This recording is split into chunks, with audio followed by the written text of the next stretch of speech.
लोकप्रिय पूर्व जन नेता प्रतिपक्ष आदरणीय राजेंद्र जी राठौड़। जोरदार तालियों की गड़गड़ाहट के साथ राजेंद्र राठौड़।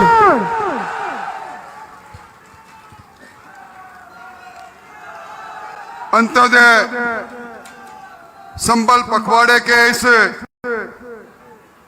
शानदार और जानदार कार्यक्रम में आज इस तपत में, इस गर्मी में राजस्थान की राजधानी से चलकर हमारे बीच में पधारे इस राजस्थान के विकास पुरुष, जिनके नेतृत्व में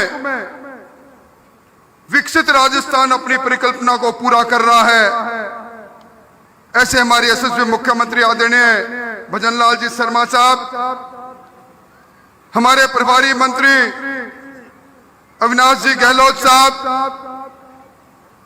हमारे लोक लाडले विधायक बरसों से, जिनको मेरे साथ आप हमेशा हर कार्यक्रम में, हर मोड़ पर देखते हो, ऐसे किसान पुत्र हरलाल जी, हमारी पार्टी की जिले में अगुवाई करने वाले बसंत जी, मंच पर बैठे पद्म भूषण देवेंद्र जी, भाई अभिनेश जी, खेमाराम जी, संतोष जी, राजकुमार जी,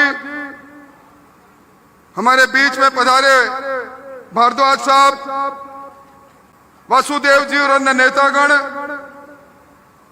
आज मेरे सामने विराजित सुदूर गांव से आए, चूरू के गांव से चलकर आए, तारानगर के गांव से चलकर आए, इस गर्मी में लगातार मेरे सामने विराजे 36 कौम और बिरादरी के मोतियों से महंगे किसान भाइयों, बड़ी संख्या में उपस्थित शक्ति स्वरूपा माताओं, बहनों और भारतीय जनता पार्टी कर्मठ कार्यकर्ता बंधुओं, हमारा ये प्रदेश मरु प्रदेश है। मुख्यमंत्री जी, मरु प्रदेश के इस मरु जिले में, इस मरुभूमि में मैं आज आम कार्य के पीछे हेतु था। वोट की फसल लहला रही थी, वो फसल काटनी थी। आप मेरी नजर में आजादी के बाद पहले मुख्यमंत्री हो, आपने गांव की समस्या को देखा, गांव की तकलीफ को देखा, और इस गर्मी में सरकार को कहा गांव की चौखट पर जाओ, और इस गांव की चौखट पर अभी एक के बाद एक गर्वित मुद्रा में जिनको लाभ मिला, आपके सामने खाता विभाजन को लिए हुए दो भाई खड़े थे। आप इन्हें सवाल किया उन जोड़ी के दोनों भाइयों से, प्रकरण कितना पुराना है? उनके मुंह से निकला 22 साल पुराना। इस प्रकार के अनेकों प्रकरण, चाहे वो राजस्व अभियान के प्रकरण हो, खाद्य सुरक्षा हो, पशु बीमा हो, बिजली पानी के हो, आपने इस अभियान के दरमियान अपने शासन के पहले 1.5 साल में ये जो अद्वितीय काम किया है, इसलिए मैं निश्चित तौर पर गौरवान्वित होकर आपका अभिनंदन करना चाहूंगा। मुख्यमंत्री जी, ये चूरू जिला भूल नहीं सकता। आपने काल के कपाल पर विकास की रेखाएं खींच डाली, एक आधारशिला रख डाली। हमारा हक था ये मरुस्थलीय जिले का सम्मान प्राप्त करे, हम अभाव में जीते हैं, आपने वो सम्मान दिया। कितनी नई ग्राम पंचायतें बनेगी, पंचायत समितियां बनेगी, आने वाली पीढ़ियां याद रखेगी ग्राम पंचायत जहां से विकास का दरवाजा खुलता है। पंचायत राज संस्थान, मैं समझता हूं ये सौगात कोई छोटी सौगात नहीं। आपने गरीबी उन्मूलन का संकल्प ले रखा है। 10,000 से ज्यादा गांवों में आपने गरीबी की रेखा से नीचे जीने वाले लोगों को ऊपर उठाने का संकल्प ले रखा है। राजस्थान की अर्थव्यवस्था को $350 बिलियन की बनाने का संकल्प ले रखा है। मुख्यमंत्री जी, वर्ल्ड बैंक ने कहा मोदी जी के इस स्वर्णमय कार्यकाल में 27 करोड़ गरीब आज गरीबी की रेखा के ऊपर आ गए। और आपका ये संकल्प 10,000 गांव गरीबी से मुक्त हो, निश्चित तौर पर उस और मील का पत्थर साबित होगा। इस बात को हम कभी भुला नहीं पाएंगे। मैं 2 दिन पहले पूर्व मुख्यमंत्री गहलोत जी का बयान पढ़ रहा था। कह रहे थे कि भारतीय जनता पार्टी में अंतर्विरोध हो रहा है। उनको शायद अपनी पुरानी फिल्म याद आ गई। पिछली सरकार में आप और हम सब लोग साक्षी रहे। पूरे 5 साल किस्सा कुर्सी का चलता रहा। 34 दिन तक 5 सितारा होटल में संगीनों के पहरों में सरकार 2 खेमों में बंटकर कैद रही। मुख्यमंत्री जी ये विशाल जनसमूह कह रहा है, ये मंच पर बैठे लोग कह रहे हैं आप अकेले नहीं, आपके साथ विश्वास है राजस्थान के 7 करोड़ आवाम का, आपके साथ विश्वास है हमारे जैसे जमीनी कार्यकर्ताओं का। ये ख्याली पुलाव बुलाने वालों की बात मैं उनसे ये भी पढ़ रहा था कि वो कह रहे थे विजन नहीं, सरकार में नीति नहीं, निर्णय लेने का फैसला नहीं। गहलोत साहब नीतियां देखनी है तो पहली बार देखो 16 नीतियां बना डाली, पारदर्शी शासन की आधारशिला रख डाली। और नियत देखनी है तो सामने इस समय में चिलचिलाती धूप में चूरू की जोड़ी की धरती पर देख लेना।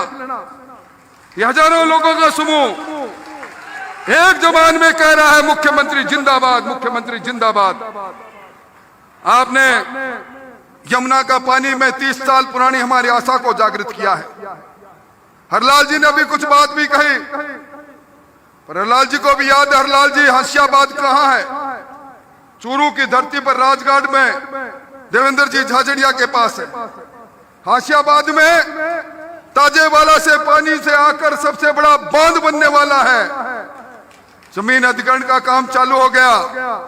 यमुना का कल कल करता हुआ पानी जब वहां आएगा, मैं समझूंगा हमारी शेखावाट की तकदीर और तस्वीर बदलने का काम आप कर रहे हो। इसको हम भूल नहीं सकते।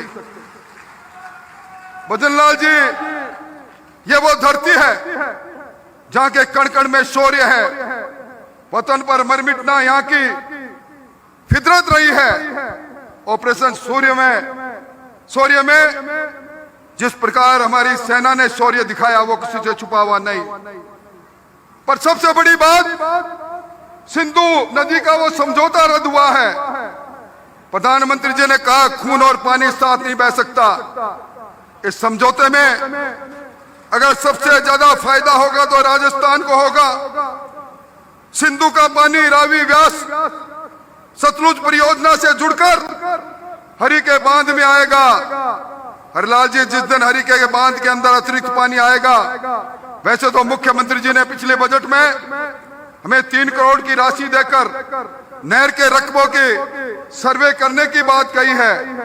मैं समझता हूं उधर से सर्वे पूरा होगा, इधर से सिंधु घाटी के पानी की जो परियोजना बनी है जिसका डीपीआर तैयार हो रहा है, यमुना का पानी, ये हमारी तकदीर को संवारने का काम करेगा। ये राजस्थान आपको भागीरथ के रूप में हमेशा याद रखेगा। मैं अपनी बात को लंबा नहीं कहूंगा, पर एक बात के लिए मैं आपको धन्यवाद देना चाहूंगा। आपने इस बार सब इंस्पेक्टर की परीक्षा रद्द नहीं करके उन मेहनतकशों को जिन्होंने मेहनत से परीक्षा पास की थी उनको सही हक देने का काम किया है। एक तरफ पेपर माफिया जेल के शिकंजों में है और दूसरी तरफ पारदर्शी तरीके से आपने पूरे साल का कैलेंडर जारी करके ये बता दिया पूर्ववर्ती सरकार की तरह ना पर्ची ना खर्ची, ईमानदारी से जो काम करेगा उसी नौजवान को मौका मिलेगा। मैं किन किन शब्दों में कितनी बात कहूं, चाहे किसान सम्मान निधि की बात हो। आज मुख्यमंत्री जी 5 लाख से ज्यादा लोगों के किसानों के खाते में इस जिले में आप 9,000 रुपए भेज रहे हो। 450 का सिलेंडर कितनी हमारी बहनों को मिल रहा है। प्रधानमंत्री आवास योजना में 18 लाख की स्वीकृति आपने की है। अकेले हमारे हिस्से के अंदर 1,67,000 मकान आएंगे। इस बात को हम भूल नहीं सकते। लखपति दीदी हो चाहे सब हो, कितनी बात कहूं, कितनी गाथा कहूं, पर आपने अल्पकाल के अंदर जो काम किया उसको भूल नहीं पाएंगे।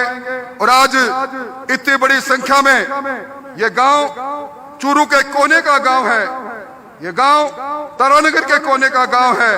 एक संदेश पर ये लोग आए हैं। आपका खैर मकदम करते हुए आप इसी तरह विकास की रथ को आगे बढ़ाएं। आप सब लोग इतनी बड़ी तादाद में यहाँ आए हैं, आप सबका धन्यवाद देते हुए एक निवेदन करते हुए मुख्यमंत्री जी के सम्मान में इस ओर से उस छोर तक ताली बजनी चाहिए। बहुत बहुत धन्यवाद।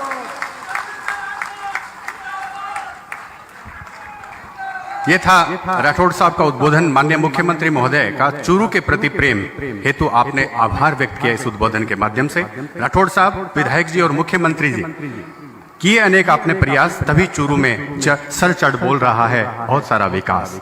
अब हम कुछ विकास कार्यों के शिलान्यास और उद्घाटन की तरफ बढ़ेंगे। माननीय मुख्यमंत्री महोदय के शुभ हाथों से राजकीय कृषि महाविद्यालय खासोली, मुख्यमंत्री पुनर्वास गृह और अल्पसंख्यक बालक आवासीय विद्यालय का उद्घाटन। सबसे पहले राजकीय कृषि महाविद्यालय खासोली का उद्घाटन शिलान्यास कार्यक्रम आपके कर कमलों से किया गया। जोरदार तालियों से हम इस शिलान्यास कार्यक्रम के साक्षी बने। इसके बाद मुख्यमंत्री पुनर्वास गृह, इसका लोकार्पण। जोरदार तालियां इस हेतु भी। और तीसरा लोकार्पण अल्पसंख्यक बालक आवासीय विद्यालय का। जोरदार तालियां इस हेतु भी। शिलान्यास और लोकार्पण कार्यक्रम माननीय मुख्यमंत्री महोदय के कर कमलों से किया गया।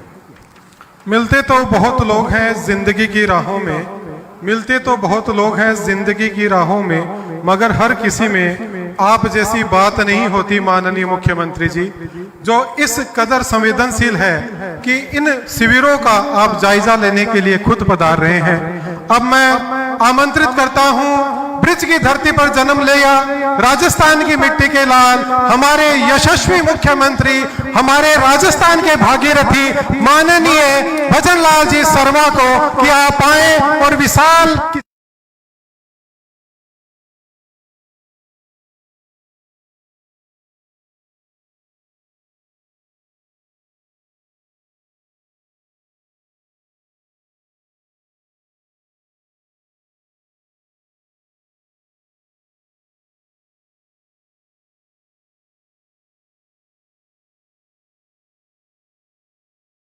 स्वागत करें, अभिनंदन करें भजनलाल शर्मा, भजनलाल शर्मा। जिला है जहाँ 50 डिग्री से ज़्यादा तापमान भी रहता है और जीरो पर भी जाता है। इसलिए आपको हर मौसम में काम करना होता है।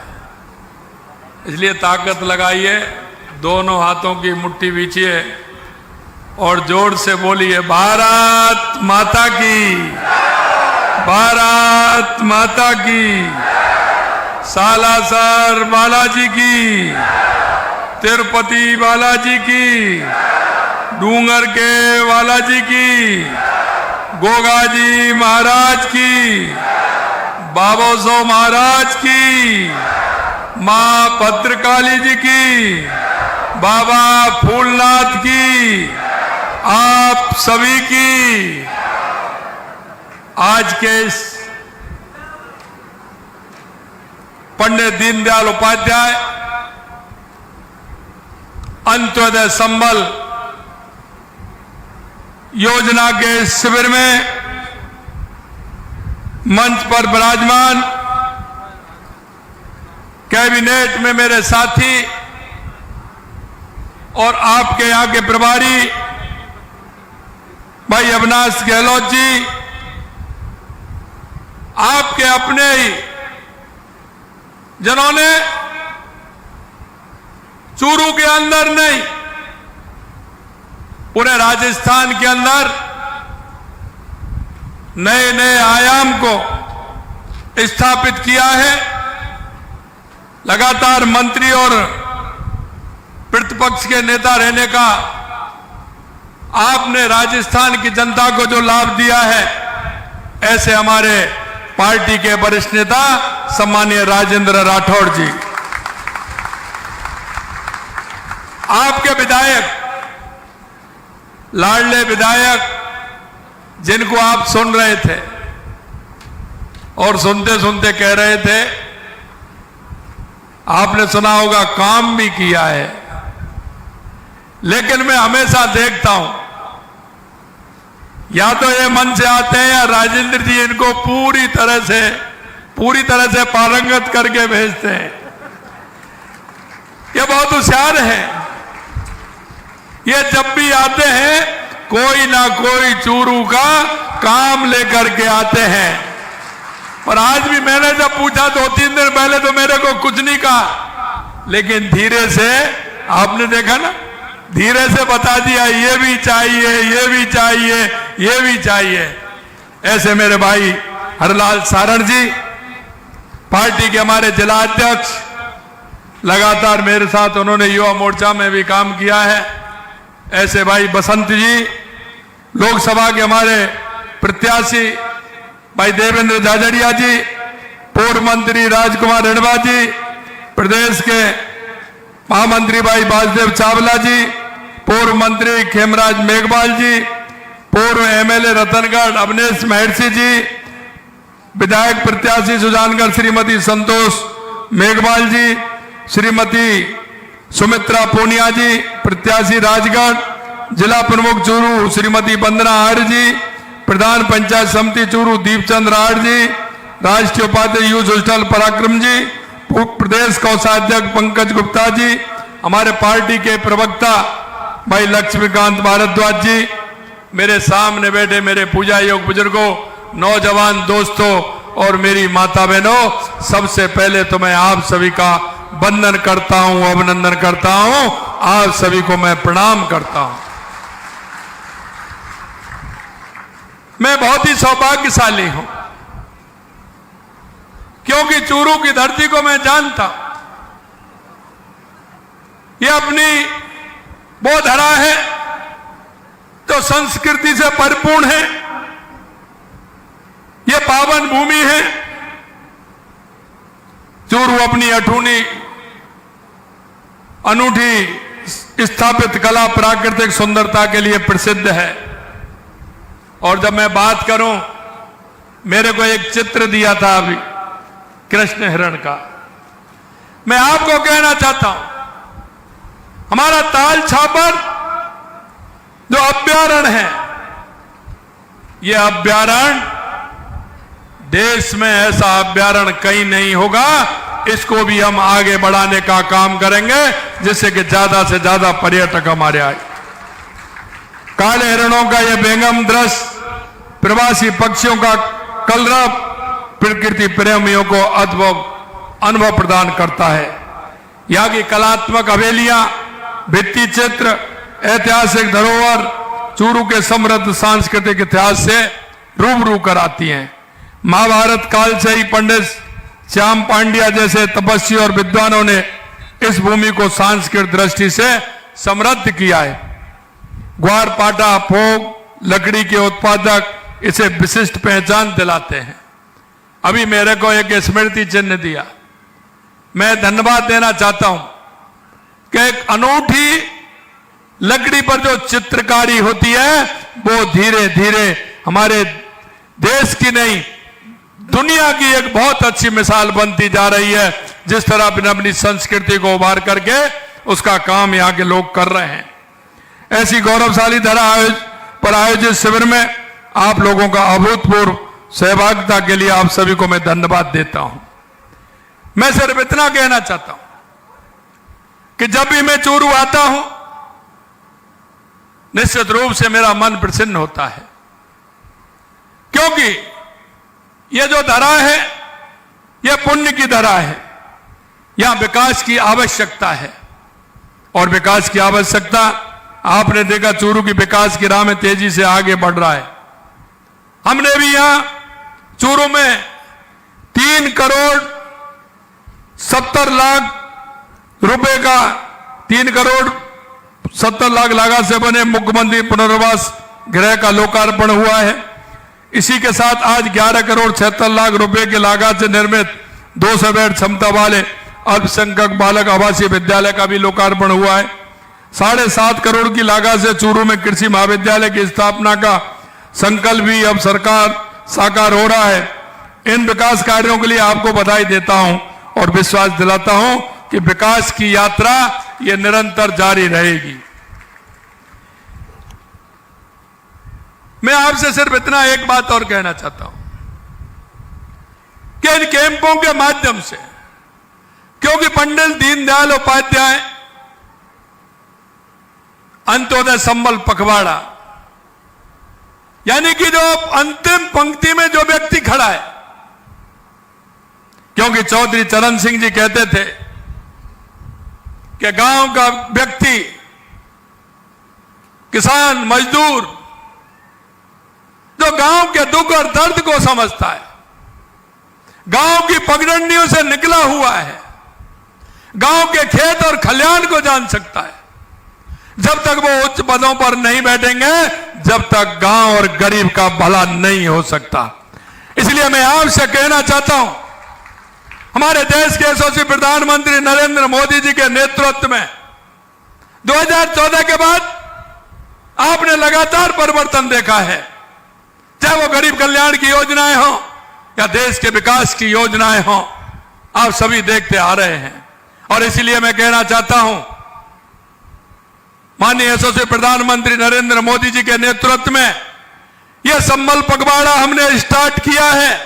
और यह स्टार्ट क्यों किया है कि हम जानते हैं गांव का गरीब जिसकी छोटी जोत होती है, छोटे खेत होते हैं, वो जब एसडीएम कार्यालय में आपसी विवाद में जाता है, उसकी स्थिति कितनी खराब होती है, उसका काम भी छूटता है, उसका पैसा भी लगता है, और वो ये 10 साल, 15 साल, 20 साल तक लड़ता रहता है, लेकिन काम नहीं होते। इन शिविरों के माध्यम से ये सारे काम हो, हमारे नामांतरण के काम हो, हमारे बंटवारे के काम हो, रास्तों के विवाद के काम हो, ये सब ऐसे काम हैं जो किसान की आवश्यकता के काम हैं।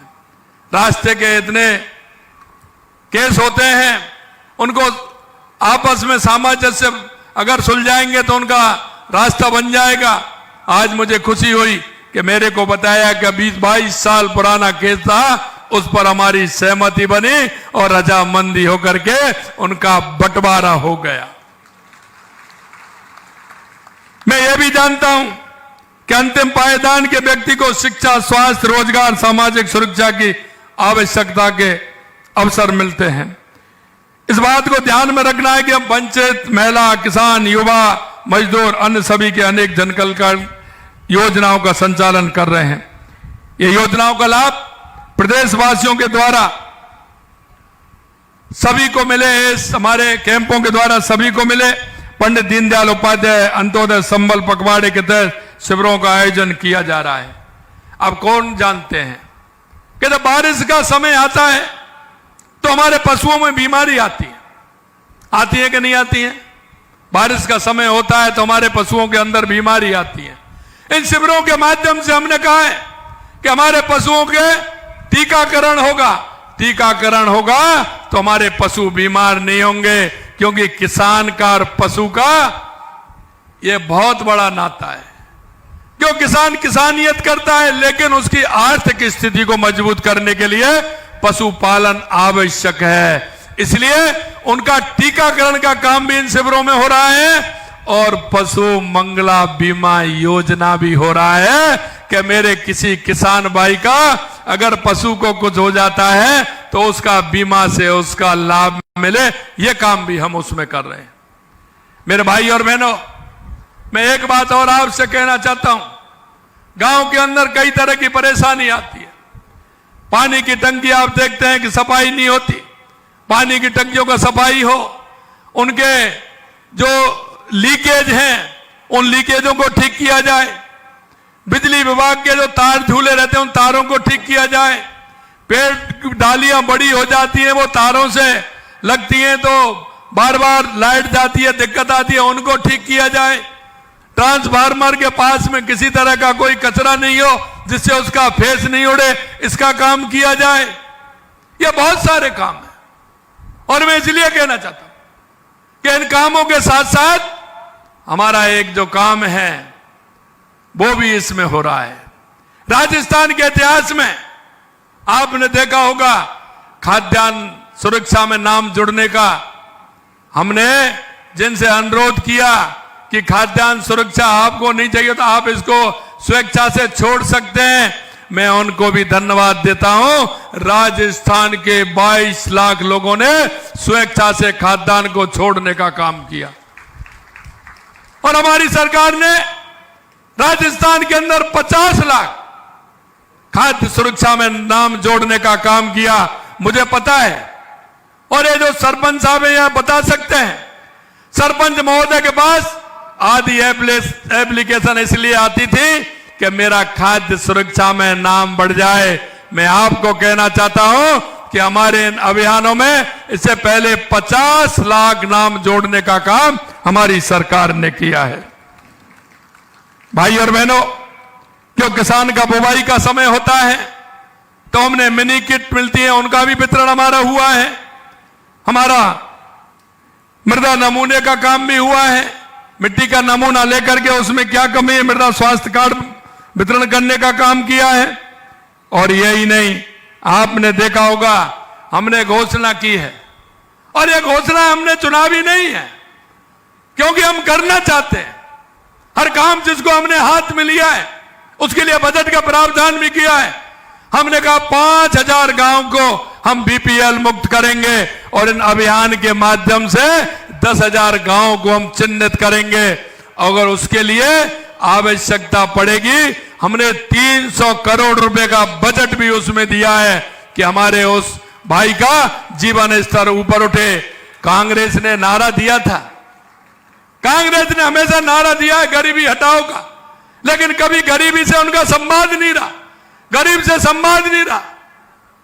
मित्रों, देश के यशस्वी प्रधानमंत्री नरेंद्र मोदी जी के नेतृत्व में गरीब का जीवन स्तर ऊपर उठे, मेरे हर भाई का जीवन स्तर ऊपर उठे, इसके लिए हमने प्रावधान भी किया है और बीपीएल मुक्त करने का काम में हमारी सरकार कर रही है। मैं आपसे एक बात और कहूंगा कि कांग्रेस के लोग कहते हैं, क्योंकि मैं उनको पेपर दिखाता हूं, मैं उनको पेपर दिखाता हूं और मैं उनसे कहता हूं कि 1.5 साल बनाम 5 साल, और मैं इसमें कोई गलत नहीं कह रहा हूं, मैं आंकड़े बताता हूं, दिल्ली में आंकड़े बता रहा हूं। अरे भाई उनका जवाब दीजिए तो मैं मानूं उसमें, लेकिन उसका जवाब नहीं देते हैं, ट्वीट करते हैं। मैं आपके सामने मैं कहना चाहता हूं कि जो किसानों से संबंधित है वही बताना चाहता हूं। फार्म पॉन्ड खेत तलाई के लिए हमने 32,164 1.5 साल के अंदर किए, उन्होंने 1.5 साल में 609 किए थे, 6,009 उन्होंने, और उन्होंने 5 साल में 29,430 किए थे और हमने 1.5 साल में 32,164 किए हैं। हमने किए कि नहीं किए? खेतों की तारबंदी के लिए, किसानों के खेतों की तारबंदी के लिए 2,53,000 मीटर हमने तारबंदी कराई है। उन्होंने 1.5 साल में 410 लाख मीटर कराई थी और अभी उन्होंने 5 साल में 113 लाख मीटर कराई थी। आप लगा लिए हमने कितनी गुनी कराई है। हमने 1.5 साल में कराई और उन्होंने 5 साल में कराई है। पशु चिकित्सालय का प्रथम श्रेणी पशुशाला में क्रमोन्नयन ने, अब उनको नहीं दिखता है। मैं तो जानता हूं कि पशुपालन किसान का एक आर्थिक स्थिति को मजबूत करने वाला है, इसलिए आपने देखा हमने किया है 55 प्रथम श्रेणी पशु चिकित्सालय में क्रमोन्नयन 55 हमने किए हैं।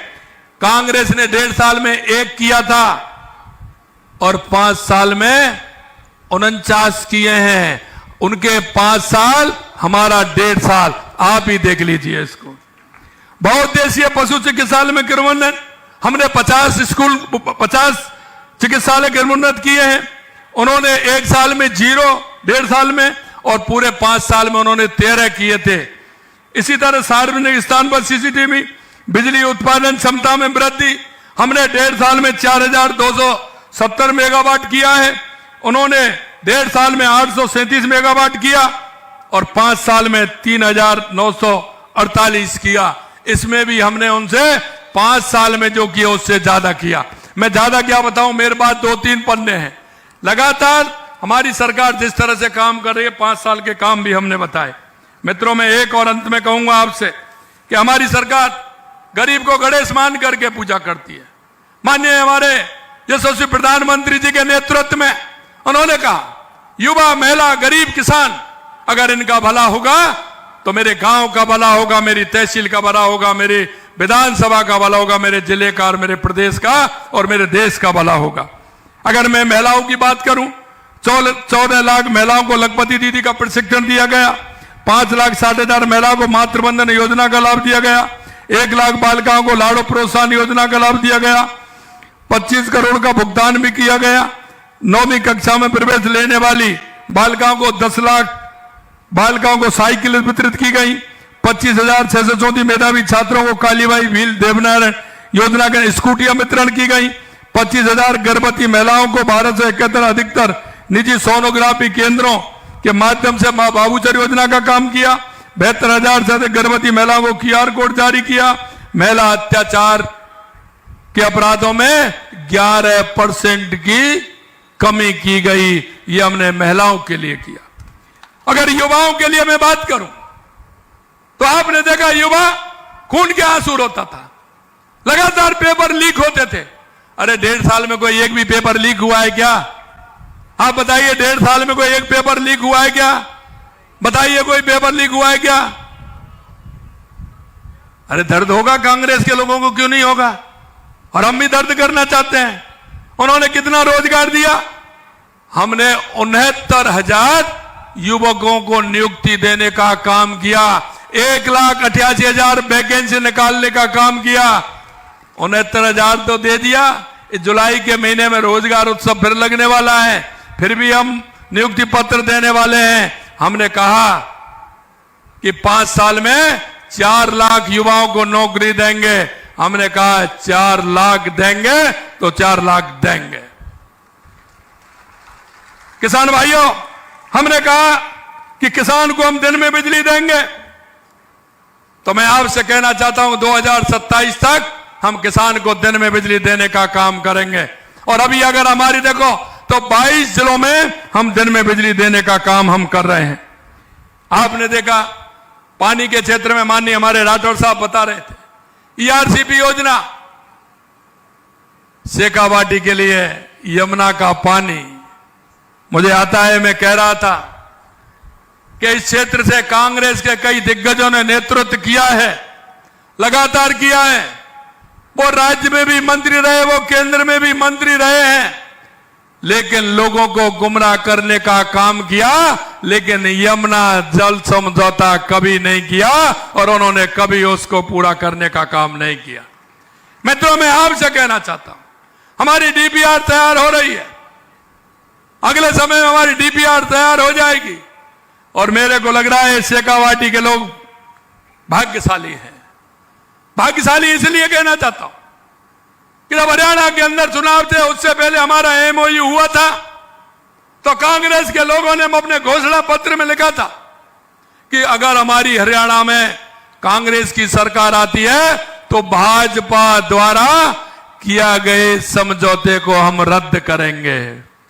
अरे मैंने कहा, ये शेखावाटी के लोग हैं, इनकी भावना से ही चले जाओगे आप, और वो भावना ऐसी रहे कि दोबारा से भारतीय जनता पार्टी की सरकार बने और माननीय हमारे नायब जी उस हमारे यमुना समझौते की DPR को बनवा रहे हैं और उसका पानी आपको मिलेगा। दूसरे भाग्यशाली और हैं आप। ऑपरेशन सिंदूर हुआ, राठौर साहब कह रहे थे कि पानी और खून एक साथ नहीं बह सकता। हमारे यशस्वी प्रधानमंत्री जी ने कहा, और वो सिंधु का पानी भी इस शेखावाटी के लोगों के भाव और भावना का है। जब आपका भाव सही है तो ऊपर वाला भी मदद करता है, और आप देख सकते हैं अगर वो पानी हमें मिलेगा तो किसी भी तरह की कोई कमी नहीं आएगी।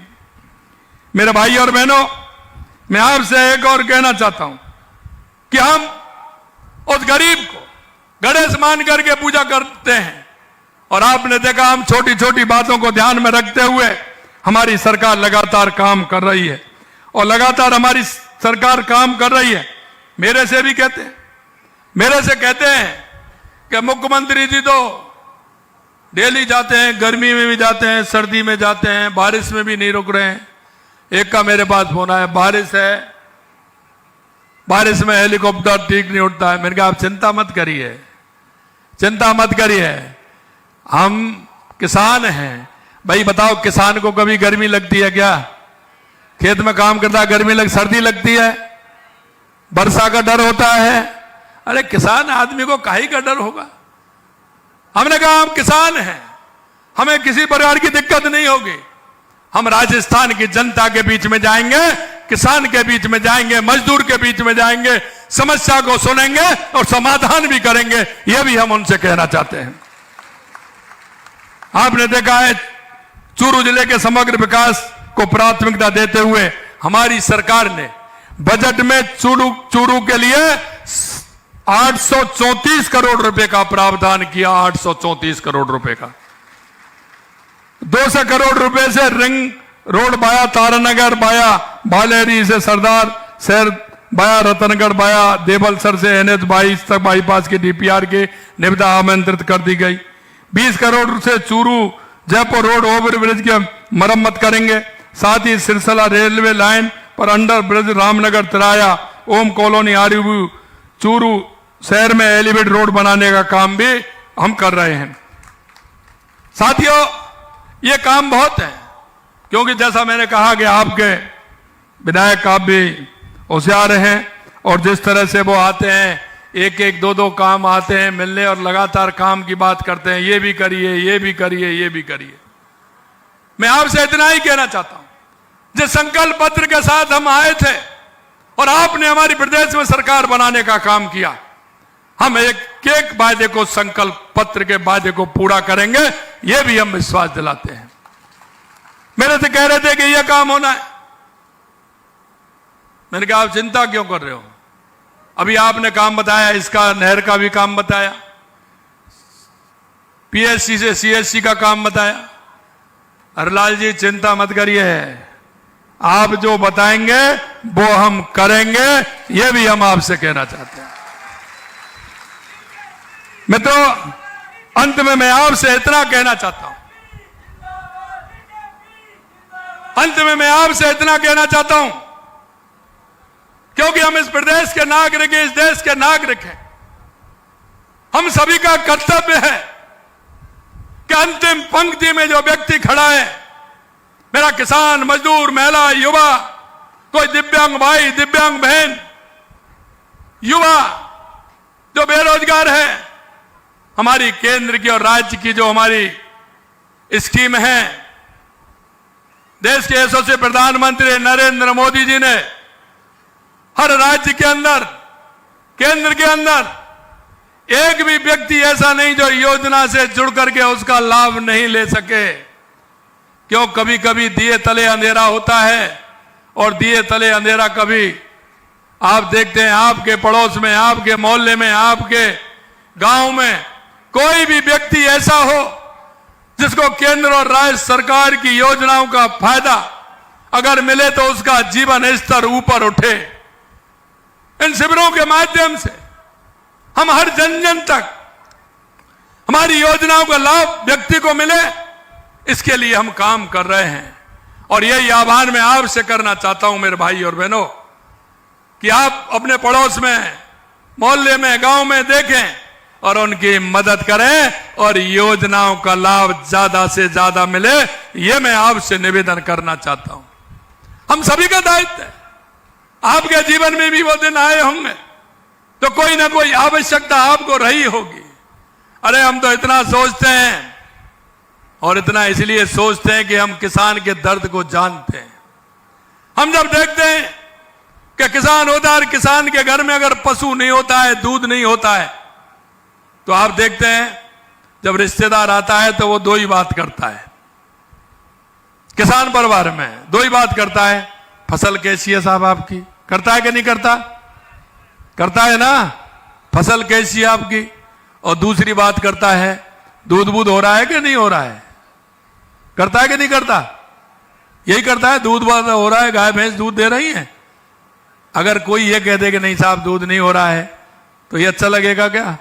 हमने कहा हमारे किसान को 1 लाख रुपए बिना ब्याज के गौपालक क्रेडिट कार्ड देंगे, जिससे वो गाय भैंस खरीद करके लाए और अपने बच्चों को दूध पिलाए, जिससे बच्चा स्वस्थ और मस्त रहे। यही नहीं, क्योंकि मैं जानता हूं हमारी माता बहनें दिन भर काम करती हैं, लेकिन जब पशु का दूध काटने जाती हैं और जब वो डेयरी वाले के पास जाती हैं, मेरे भाई और बहनों, ये गरीबी भगवान किसी को नहीं दे, गरीबी किसी को नहीं दे, मैं ये भी कहना चाहता हूं। और मैं जानता हूं कि जब वो माता बहनें डेयरी पर दूध दे करके आती हैं, बाल्टी को लेकर के घर से जाती हैं, जब वो नापती हैं, लीटर से दूध देती हैं, तो घर आकर के खाली बाल्टी लेकर के आती हैं। और जब बच्चा दूध मांगता है तो उसमें पानी डाल करके सफेद करके उस बाल्टी को हिला करके बच्चे को बहलाती हैं। ये मैं आपको वो बात बता रहा हूं जो आपके मन में ये होगी, लेकिन हमने सोचा क्योंकि गरीबी का मोल नहीं है, इसलिए हमने सोचा कि हमारा वो नौनिहाल कमजोर नहीं हो, उस नौनिहाल को दूध मिले, इसलिए आंगनवाड़ी केंद्र में हमने दूध प्रारंभ कराया।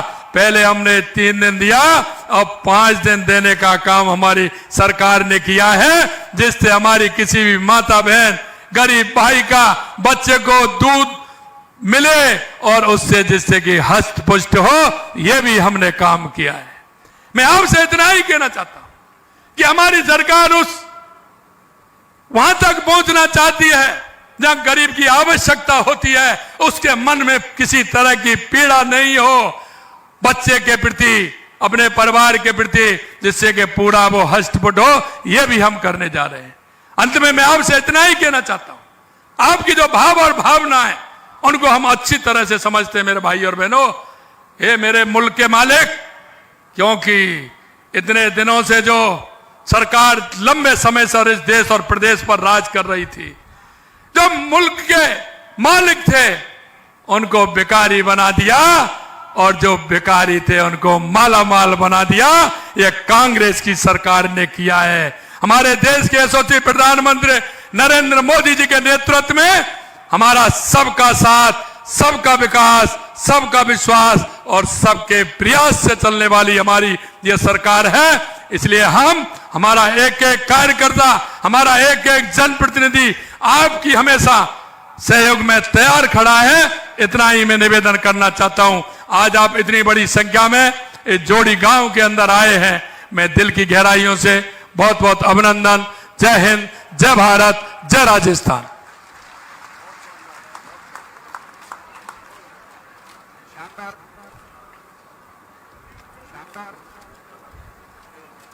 शानदार उद्बोधन।